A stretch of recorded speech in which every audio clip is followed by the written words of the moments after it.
all, thank you so much for tuning in. Welcome back to Canada Stories. My name is Monisha. In today's video, we will be taking a look about CERB, which is Canada Emergency Response Benefit, and EI, which is Employment Insurance. I will walk you through by briefing about the eligibility for CERB and EI benefits, who and who cannot apply, and also the documents that are required to gather to apply for EI and CERB. Without further delay, let's walk into the video.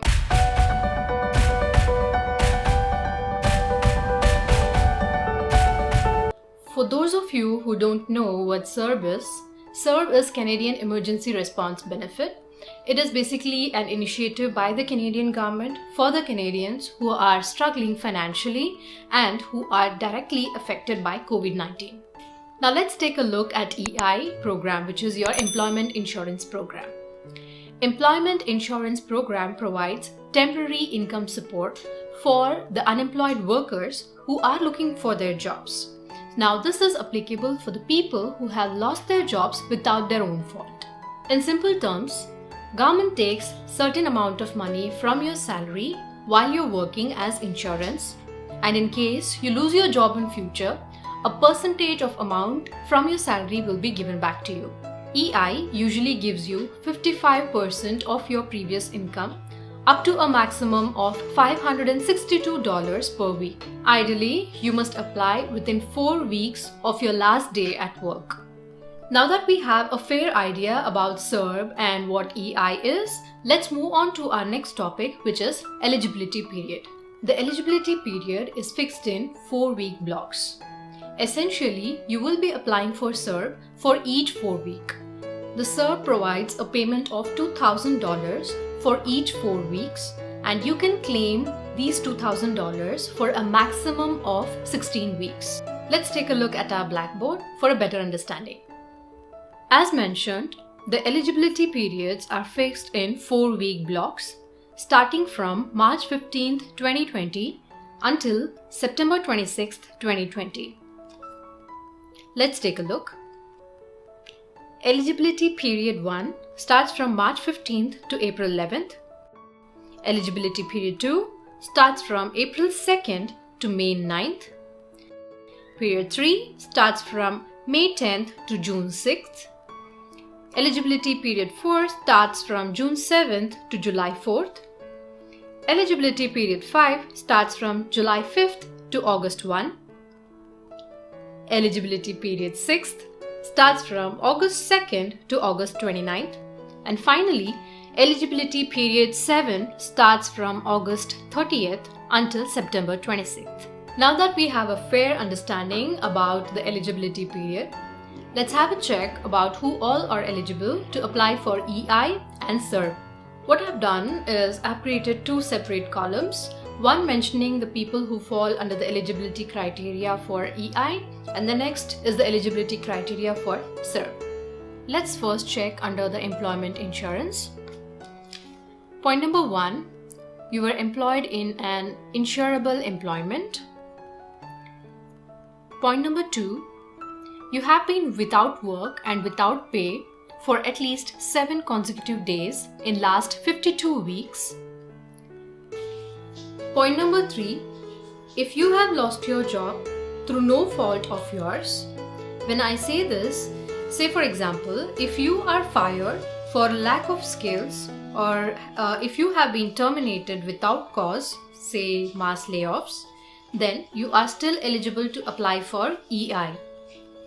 Another scenario, if you are fired for misconduct, then you will not be eligible to apply for EI. Point number 4, if you have worked for required number of insurable employment hours in last 52 weeks since start of your last EI claim, whichever is shorter. Point number 5, if you are ready, willing and capable of working each day. Point number 6, if you are actively looking for work. Here, you must keep a written record of employers you contact, including when you contacted them. Let's move on to our eligibility criteria under CERB. Point 1. if you have lost your job due to COVID-19. Point 2. You should not have quit your job voluntarily. 3. You should be residing in Canada. 4. Your age should be minimum of 15 years. Point 5. Earned a minimum income of $5,000 in last 12 months or in 2019 from these sources. 1 is your employment income. 2 is your self-employment income. 3 is your provincial or federal benefits related to paternity and maternity leave. Point 6. Work hours have been reduced because of COVID-19. Point 7. You have stopped working because of COVID-19. Point 8. Unable to work because you're looking after someone at home. Point 9. Your regular EI benefits have run out of time. So the time is anywhere between 29th of December 2019 and October 3, 2020. The new eligibility criteria in addition to this is, if you have stopped working or will stop working due to COVID-19, now this has 2 scenarios here.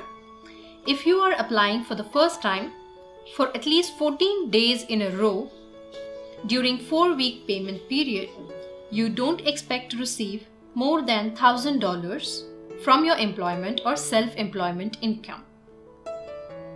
So earlier guys, the CERB was given only to those who had no income at all.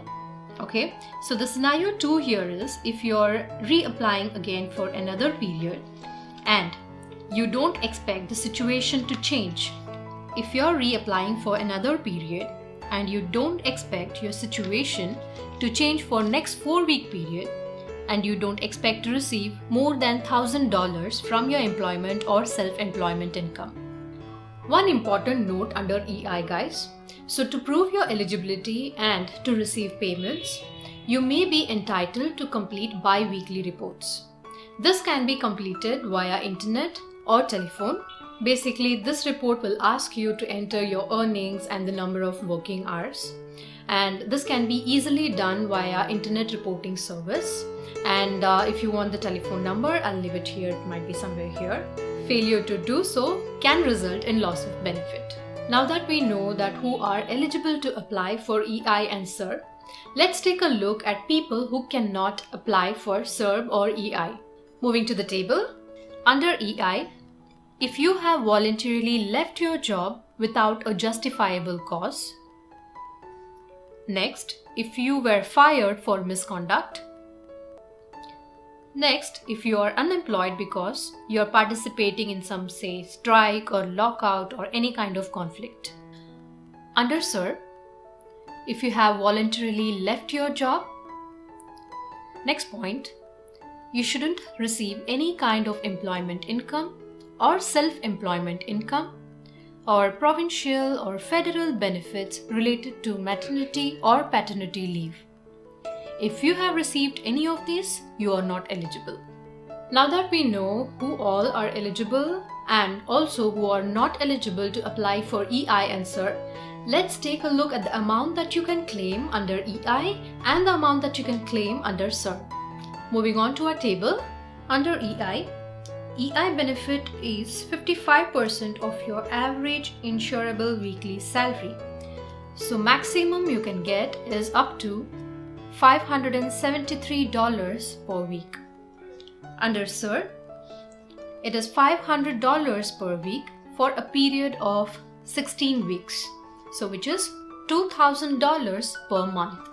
Guys, one important note is both EI and CERB are taxable. So basically you will be paying your taxes in the year end. Based on today's COVID situation, most of you will be eligible to apply for CERB, including PR holders, citizens, and also the work permit holders. All the students and immigrants who have arrived in 2020 are not eligible for either of these benefits. Also guys, you're not supposed to apply for both. You can apply only for one of these benefits. Either you can apply for EI or you can apply for CERB. Beware that you can be easily tracked using your SIN number by the government. and they can easily identify if you were paid more. And when the background check is done, if they identify that you have been paid more, then you will be asked to repay them back. Moving on to our next topic, let's talk about the documents that you need to gather to apply for EI or for CERB. Moving on to our table, you would require SIN number in both of these cases, mother's maiden name, mailing and residential address, same applies to CERB as well, your banking information so that the amount is deposited in your bank account, so this is applicable to both of these cases.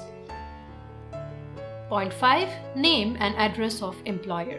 So all these 5 points are similar to both EI and also CERB. The 6th point under EI is the record of employment. This will be submitted by your employer either by paper or electronically. Under CERB, there are 2 ways to apply. One is via online with CRA account. 2 is using automated telephone service. I'll leave the phone number for automated telephone service as well as the link in the description box below. Now, here comes the question if I should apply for EI, that is your employment insurance, or for the Canadian Emergency Response Benefit.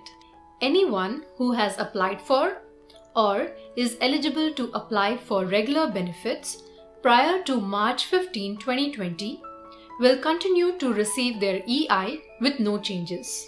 Case 2.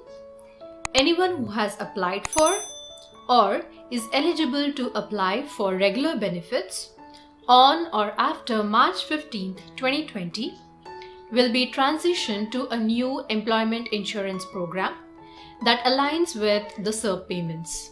So due to the COVID-19 situation, all the EI recipients will be assigned $500 per week for the next 16 weeks, irrespective of the amount approved for the claim.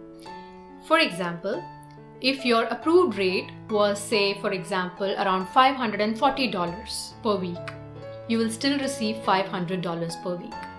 Another example, if your approved rate was, say, around $320 per week, you will still receive $500 per week. So once after your 16 weeks are complete, you will bounce back and start receiving your original claim amount. If you believe that you meet the eligibility requirements of EI, you should use that application to apply for EI even though you receive the same amount. And if you don't believe you are eligible to apply for EI, however, you think you are eligible to apply for CERB, then please go ahead and directly apply for CERB. Alright guys, that's all about today's video. I hope I was able to give you some information about EI and CERB, benefits, who and who cannot apply for EI and CERB, and also the amount that you can claim from these.